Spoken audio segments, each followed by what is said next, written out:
Ahsanta, barakallahu fiqh. Now, as these two individuals, let's say the murtad, a person that apostates, there is no returning the salam for them. The person that is apostate, may Allah save us all from that. Ameen. There is no returning the salam for them. Likewise, the nation of no Islam, there is no returning the salam for them. Right? Even if they say it as properly. There is not, because of, if you say return it to them, they believe that you are acknowledging their Islam for them. They are making them believe that you are acknowledging their Islam for them. Apostate is someone that was a Muslim and then he went back to disbelief. Right? Someone that was once upon belief and he inqalaba ala aqibayhi, and he returned back to his footsteps, meaning he became a disbeliever. That is what? What do you mean on and off?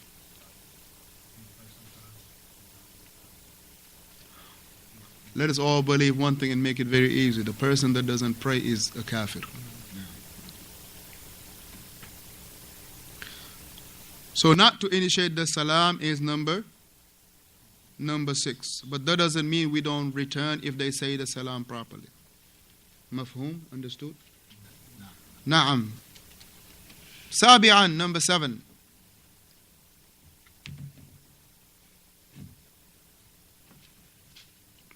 Number 7, he say, لا يصدرون في المجالس ولا يفسح لهم الطريق. Then they are not to be, barakallahu fikum, any given like a seat in the gathering, meaning, let's say you squeeze for somebody to sit down, right? You understand? Let's say somebody come in and you're trying to squeeze for him to have a spot to sit. This is not to be done for the disbeliever. And it is not that you make a way for him. Let's say you are, going to the same direction. He's coming in, you coming out. It is not for you to make a way for him. Let's say if the path is narrow. Huh? Right. Like an E-ways, right? It is not for you to be kind of, give him the pathing away for him. Right? It's not for him to path away for him. So this is, barakallahu fikum, number 7. The Prophet alayhi salatu wassalam, he said, as Imam Bukhari rahimahullah, he brought in Adabul Mufrad, in his book Adabul Mufrad, which is not in his collection, but it's a separate book, alhamdulillah. And likewise, Imam Muslim, he brought this narration. Imam At-Tirmizi, Imam Abu Dawood, he brought this narration on the authority of Abu Hurairah radiyallahu anhu wa arda. On the authority of Abu Hurairah radiyallahu anhu wa arda.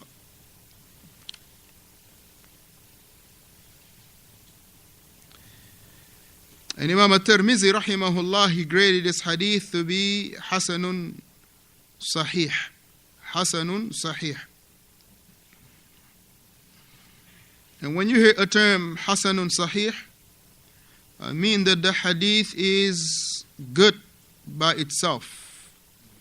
But Sahih meaning authentic sound because of other narrations.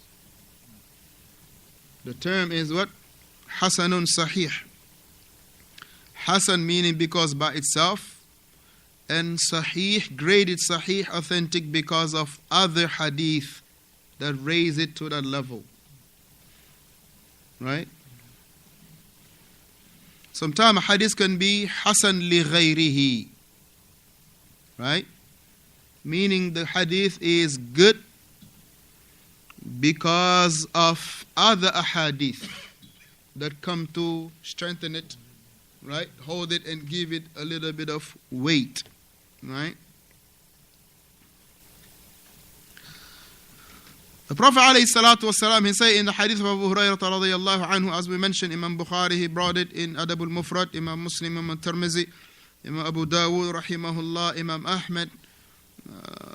The Prophet ﷺ, he said, إِذَا لَقَيْتُمُوهُمْ فِي طَرِيقٍ, if you meet the disbelievers on a pathway, he say, give them that which is their, adyaq, right? Meaning that which is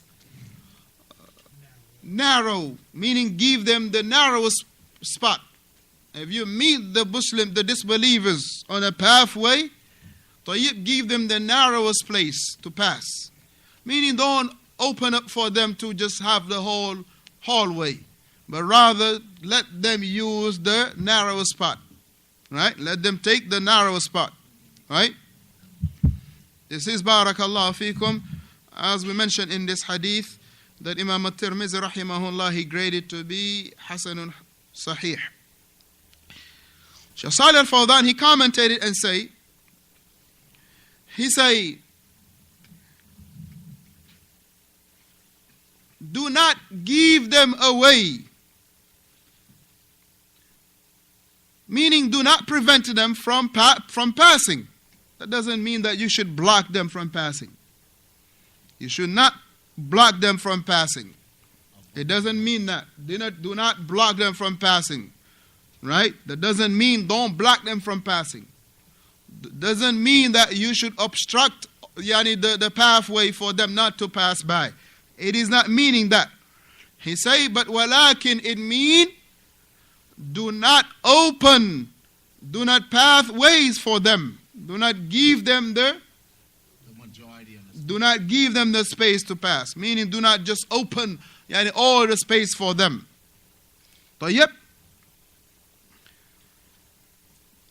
But the condition is if you are upon the path first. If you upon the path first.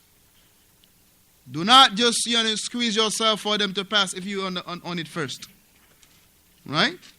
But also that doesn't mean that you should block them and obstruct them from passing. Let's say if we walking on an alley and then we are 5 of us, let's say, and this believer is passing by. We ain't going to say, well, we're not going to make a way for him. La. Why? Because he's a disbeliever. La. But we should not be squeezing being on the wall, all of us to let him pass like this and open all the space for him. So, yep.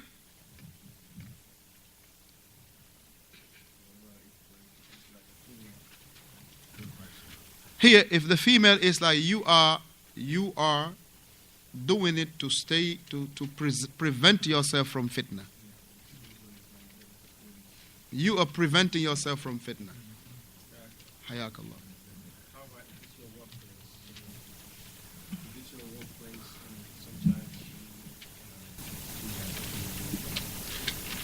Now for that, inshallah ta'ala, it will require that we ask for a fatwa for that. I can't answer that. He said, how about if it's like say your job where you are required to open the door and close the door for them? If it is, let's say your job, that's your job title that you got to do that, you're not doing it takriman lahum or ikraman lahum. You're not doing it because it is an extra that you're doing. Is it an extra that the person is doing? If it is the job title, barakallah fikum, they pay you to do these things. You are doing what you are paid to do. It's not something that you do on your own free time, on your extra time. Like you're doing it extra because of tips. Some people, they might be opening the doors or, throwing at you the hi sir, how you doing sir, just because they want at the end of the ride you throw a little $5 or $10 on that. Right, Adam? Right, so some people would do that. But if, alhamdulillah, one is not to be... No, that's the truth. So you want to be extra nice for the passenger, yes sir, no ma'am, humbling yourself because of $2 or $3. Right? But if it is your job title, okay, let's say he hired me for his limo service. He tell me, listen, I'm paying you this amount of dollars. This is what and he give you a manuscript. That's how you say it. A manuscript. Instruction, yes, simple English. Instruction. This is what you gotta go by. This is the dialogue what you have to have with the customer from the time that before they got into the car, right? When you step on the brakes and they're about to get in, this is the words. This is the sentences that you gotta say. This is your lines of dialogues with them. If he's paying me and that's my job, right? Barakallah, I'm not doing it to humble myself in front of this disbeliever. I'm doing it because this is the job that I was asked to do to get paid. I'm doing it. Just like the person that is paid to mop the floor at Walmart. He's not going to say, I ain't going to wipe no floor where the kuffar be coming. No, la wakallah barakallah fi. La. I'm not gonna do this because the kuffar are the one using the bathroom. I'm not gonna take that job. Take that job. Feed your family. It's cold out there. You need the heat to be blasting. Alhamdulillah. I'll be saying, and alhamdulillah, you find people because of being ignorant. Well, I'm not doing this. I'm not doing it. Akhi, this is not anything in regard to how you feel about this individual religion. It is permissible, as we will come to those matters that are permissible. It is permissible that you hire a disbeliever or working for a disbeliever. It's permissible. It's permissible to hire a disbeliever. It's permissible that a disbeliever hires you. Your contract doesn't have none to do with about what he believes. Do I like it or I don't like it? No. It's about this is the job outline and that's what you are paid to do. Point blank. Period. That's it. Nothing else. It couldn't be like to show dawah, the character of a Muslim. I mean, that all too. Alhamdulillah. That all too. That too. As long as it does not contradict your religion, you don't do it, mashallah. Like say, playing the music for them. This is not your religion. This is not something that you should compromise about. And alhamdulillah, mashallah, I say this out of experience that the brothers that have in these jobs, driving this company or for that company, akhi, alhamdulillah, the rizq is from Allah, tabaraka wa ta'ala. Akhi, you play the music, you don't play the music. If these guys, they want to sign you off, what's the word? Deactivate you, they will deactivate you for any other reason. In the video you're driving, nice, somebody cut you off, you try to avoid it, they can deactivate you. But alhamdulillah, there is no obedience to the creation while in disobedience to the creator. So, yep.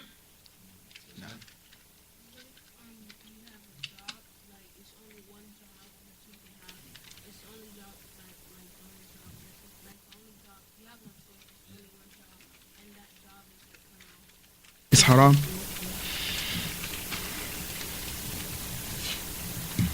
Maybe the person was working and then they found out later. If they quit, they have nothing else. Inshallah, in those things, right, this is, alhamdulillah, why we need the scholars in their fatwa.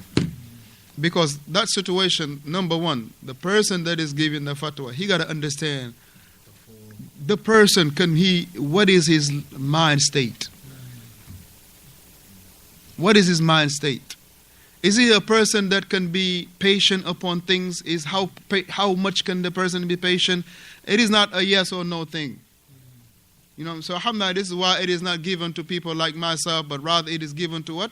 Scholars to answer this. So alhamdulillah, in a person that is in that situation, that you will tell them, akhi, listen, you need to get in contact with the scholars and ask this question.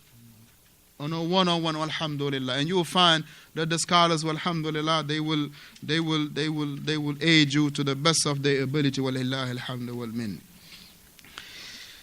So he mentioned, he say it is that you, he say you do not open for them